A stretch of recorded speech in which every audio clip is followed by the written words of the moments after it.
I was asked by my close friend if I wanted to read a book he really liked, and I laughed in their face. I'm too busy doom scrolling and enjoying real media like Inferno Cop.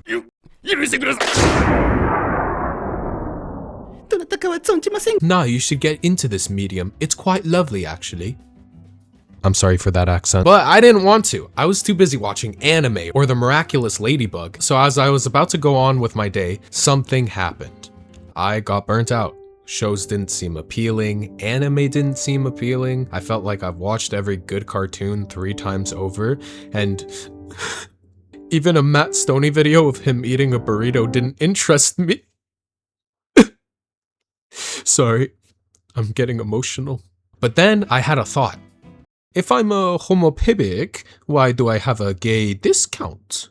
And then I had another thought. See, I love fantasy. I am a fantasy child through and through. I love watching it. I love talking about it. I think fantasy concepts and action and these epic adventures are just so awesome. So that naturally led me to the thought, how many absolutely awesome fantasy stories am I missing out on because I'm too lazy to read? So I picked myself up by the bootstraps and thought, I'm gonna become a reader. So I went to the local bookstore, determined to find a cool fantasy world. And in the bookstores, they usually have a section called staff recommendations where the shelves are filled with books that the staff recommend that month, with usually the staff member's name on it. One of them that came up that struck my attention was Cinder by Marissa Mayer. So as I was reading it, the sci-fi world was really cool, taking place in New Beijing. This, as you can tell, this kind of sci-fi dystopian version of Beijing. There's bioengineering going on, there's a plague, there's royalty, and it has a cyberpunk vibe, yet has a pleasant YA feel as well. You can tell I'm not good at describing what I like about books, but as I got into it, I started to feel that I was not this book's demographic. Especially when they started talking about how devilishly handsome and chiseled Prince Kaito was. But I thought whatever, not being the target demographic for a piece of media has literally never deterred me before. But you see, I'm an idiot, and I did not realize until a decent bit into the book that it was a retelling of Cinderella. Cinder, like a cinder block? Oh, like Cinderella. Oh, that's starting to make a lot of sense. And as it goes more into the retelling of Cinderella side of things, I kind of lost interest. Plus, another piece of medium with a lot of potential got ruined because it was trying to be a retelling of Beauty and the Beast. I'm still upset about that flop, but the song still bangs though. Oh no, my Red Bull. So yeah, I dropped it. So I was feeling down since I failed to keep on going and finish my first fantasy book in a very long while. And I just couldn't get through it, man. And because of that, I was feeling very bad about myself.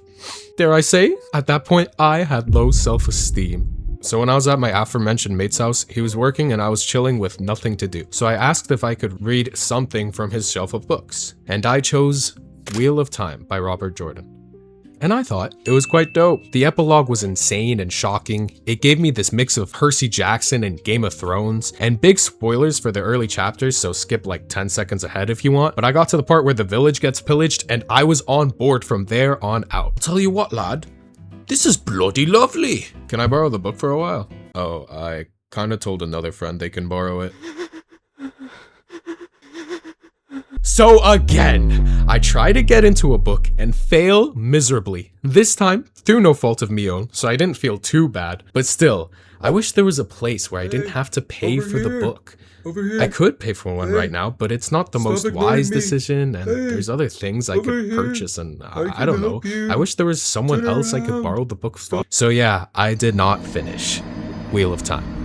So at this point, you can imagine, I'm feeling quite hopeless about the reader I envision myself being. And then I remember, bro, I have books in the house, either from family or friends, or from back when I was a kid. So I could totally find a book I already have in my house that I didn't read yet. I looked around in old boxes and I found the Percy Jackson series, which I've read, and some other stuff I already read in high school.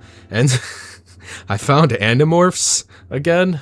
Oh, what I would give to be able to read Animorphs for the first time again, bro. I wish. I actually wish. Anyways, I found another fucking box of stuff, and I found a book that my friend gifted me a few years back.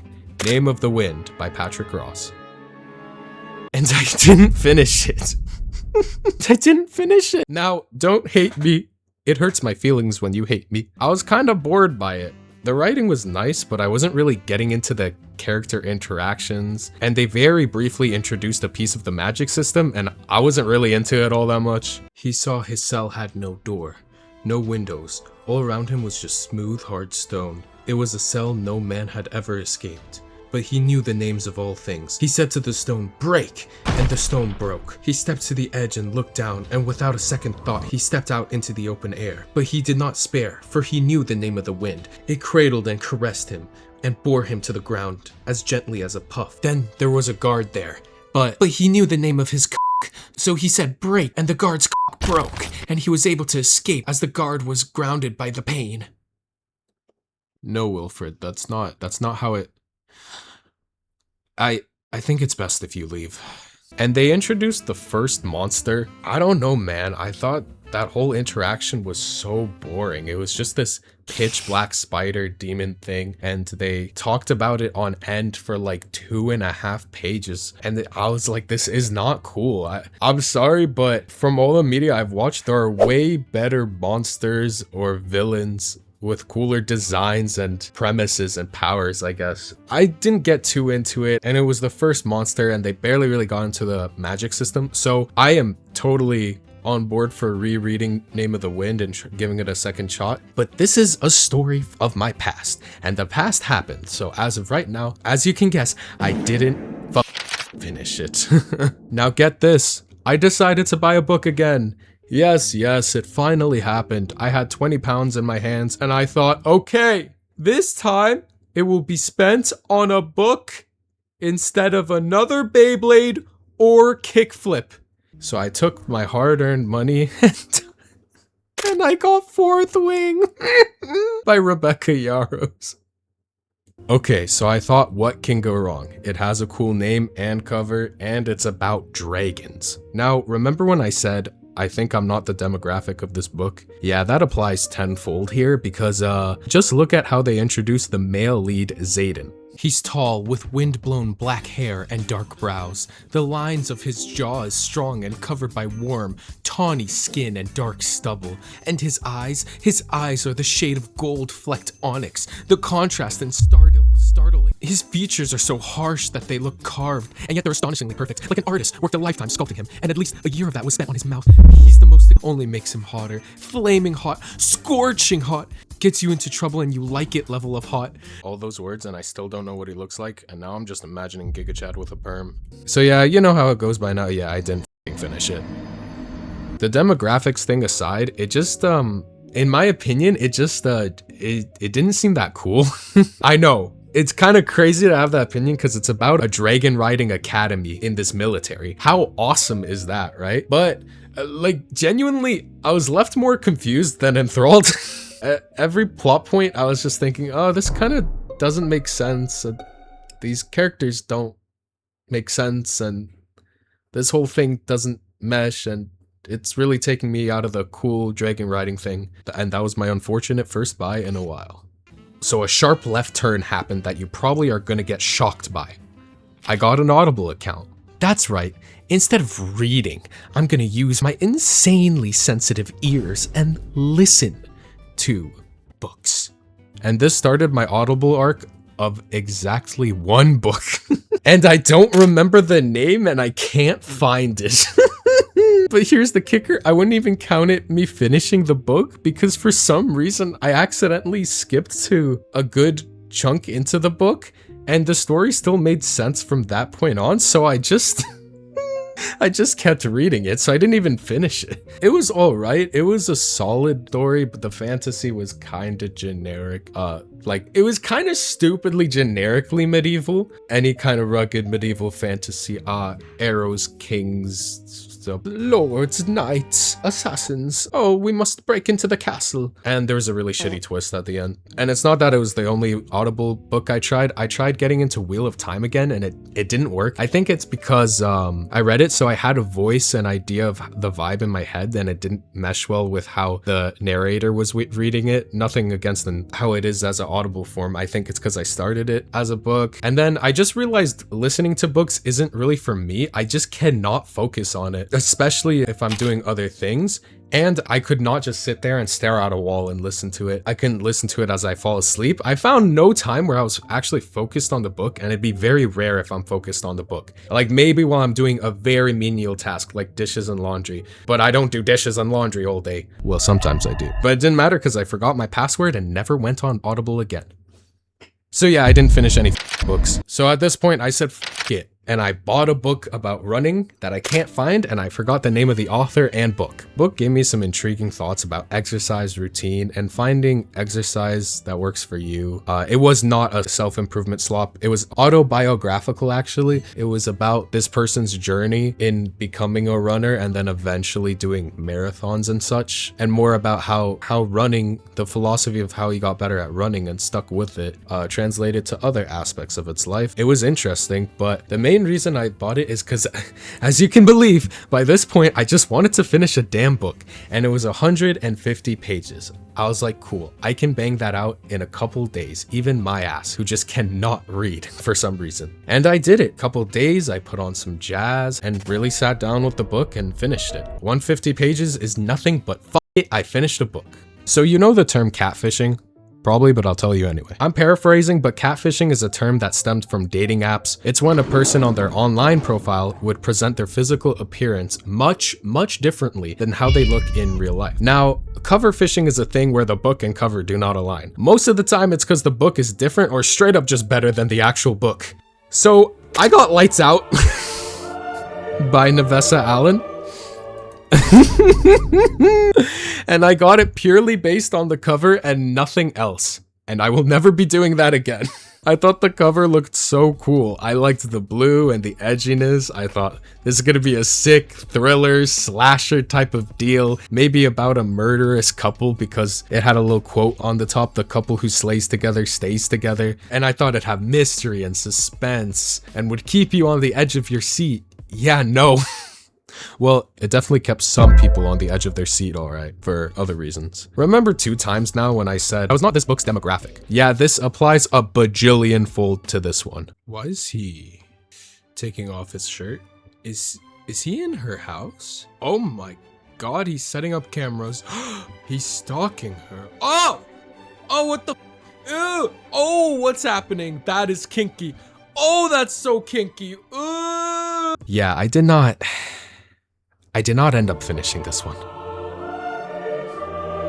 Piles of unfinished books are adding up. I cannot just keep getting books I don't finish. I can't do this anymore. Now enter my e-reader arc. I got myself a Kindle and decided, we know your ass did not get a Kindle, come on now. Okay, yeah, I got a Tulino. I got the knockoff. Okay, fine, my friend gave it to me. Don't judge me. Okay, but seriously, e-readers are awesome. I don't know what the hate is. I'm not too sure, but I think there's been some like stigma or pretentiousness around e-readers. I personally like them and they're kind of dope. You can adjust the brightness, the scale of the letters. It's light and easy to carry around. Although it can break or get ruined, you don't have to worry about it as much as worrying about physical pages tearing. You can read it at night without a lamp because I enjoyed reading in the dark and I'd have to get those reading shoulder lamp things. And if you think it's bad for your eyes, guess what? You can get a blue light filter on a lot of these things. So it's pretty neat. Tangent aside, I got my e-reader and I got my first book on it. A Song of Silver Flame Like Night by Emily Wen Zhao. And you probably would have guessed I didn't finish it. But no, I finished it. I finished a fantasy series. That's right, y'all. I finished this and I liked it. I thought the world was really cool. I thought the struggle against powers was really impactful and awesome. I liked the magic system, although done before, it was still really cool to see. The Atlanteans' powers were also really cool. I don't know, it can be generic sometimes, but it all came together and became what I was looking for, which is more really cool fantasy worlds that I have not seen in visual medias just yet. Beyond that, it had some hard-hitting lines that stuck with me. I really liked the characters, I had a good time with them, and the prose in this book were bloody lovely. Seriously, this thing reads like it's a constant poem or haiku with every single sentence. This book got me going, ooh, or woo, or doing little snaps every single time I read a paragraph. That's how beautifully it's written, with this poetic voice that just kind of works. It's about 480 pages, and at the time, in that point in time, that was so much for me, especially with the book being very wordy and the fonts being smaller. So it was a struggle. I read like halfway through, and then I got busy, and then I wasn't able to, and this and that. And then I sat down and I was determined to finish it, and I did. I thought it was awesome. I found out it's a trilogy, and I got the next one on my Tolino. Finally, I became a reader. I was ready to finish this trilogy, go on to finish other trilogies, finish other fantasy books, finish other fiction books. This was my time. This was my era. I was just starting to read A Song of Silver and Flame Like Night, the sequel in the trilogy, and my Tolino broke. Back to physical books. So after quite a long while, after finally finishing a nice fantasy book, I stopped reading. Either I'd get too busy, or after a long day, I wouldn't have the energy to focus on words on a page, because it is simply mentally less taxing to look at Doberman videos. But there were also games I was really getting into, other mediums that I was dabbling in, and I watched Obsession, and after leaving the theaters, I did the absolute cinema pose for an entire week. Do you know how hard it is to wipe your ass after taking a shit when you're doing the cinema pose, let alone grab a book and flip through the pages? But when things in my life died down, I was determined to get back into reading. I mean, I finished my first book in like forever. I thought it'd actually be quite the shame to give up on this hobby just because I haven't read in a while, when I actually finished a genuinely good book, and I haven't done that since high school when I was like reading way more. So I was out and about on a nice fun day and came across the bookshop again. And just purely off of a whim and a pretty cool blurb of what the book was about, I got Mistborn: The Final Empire by Brandon Sanderson. Now, this book is awesome. It was exactly what I was looking for. A cool fantasy world that straight up has not been done before. I have not seen a world like Mistborn with its red sun and its ashy, dark, medieval yet twisted and different world. It had a hard magic system that was so cool to learn about. Characters were an absolute joy to read about. This isn't a review of Mistborn. The point is, it hit every single checkmark I was looking for, and I could not put it down. Any second I got, I was reading Mistborn, and I was flying through the pages. I didn't have the same struggle I did with a lot of the earlier books keeping focus. Part of that is probably because I built it up and had more practice reading, but the other part is just, it was a damn good gripping ass book. Even though the page count was significantly higher than A Song of Silver and Flame, I was breezing through it, and there was times when I'd spend like 6 hours reading and I'd get like a reading hangover. It was really weird. It's never happened to me before. I finished it, the ending was awesome, and once I set it down, I finally had that yeah feeling that I was looking for when I first started getting into this hobby. I just kind of let out a phew. Alright, this is the conclusion of the video. A bunch of stuff started crashing and I have to leave my house for a couple of days. I didn't have time to make a proper conclusion, my bad. So we're gonna do it like this, we're gonna do it raw. And that's why I cut up my voice lines. But I basically made this video because I wanted to show how hard it can actually be to get into a hobby. I know with this lock-in culture, it can seem like everyone's so locked in on whatever they start. Oh, they start rock climbing and they never missed a day for years on end, and they just became better like that. But I feel like most of the time, or what people don't show you, is that getting into a new hobby can actually be quite hard and take like years in some cases. So I just wanted to show that I think that now I'd consider myself a reader. What that means to me is just that reading's not this straining hobby. It's quite frictionless, and it's something I genuinely do to relax and enjoy my time with, instead of something I'm kind of pushing myself to do. And that took a lot of time. That took a lot of me dropping books. That took even more than in this video, because I thought it'd be redundant if I talked about all the books I dropped and things like that. And if you want to get into reading, I'd suggest literally start anywhere. Start with whatever you like to read. There is there's a conversation to be had about books becoming uh another form of slop. Uh right, but I think for the most part, as long as you acknowledge that books shouldn't head in that direction, you can read whatever you want. Like it's not that deep. Oh, I had such a better conclusion, but we'll settle with this. Sorry, y'all. Thanks so much for all the love in the last video. It means a lot. A lot of you apparently slipped on bananas, and I refuse to believe that. I think the alien banana society sent you guys to get me, and I will not get got. Some things to wrap up. I kept calling A Song of Silver Flame a trilogy. It's a duology, and I called the second book the first book, but no, the second book's A Dark Star Burning, Ash Falls White. Uh, Second, there is no reason why I won't go back to any of these books uh, at a later date. This was just what I felt about them at the time. Okay, I'm so sorry for this shitty outro. Uh, I hope y'all are having a good day. I hope all your apps don't break, your e-readers don't break. I hope whatever you're reading or doing as a hobby is going smoothly. Peace.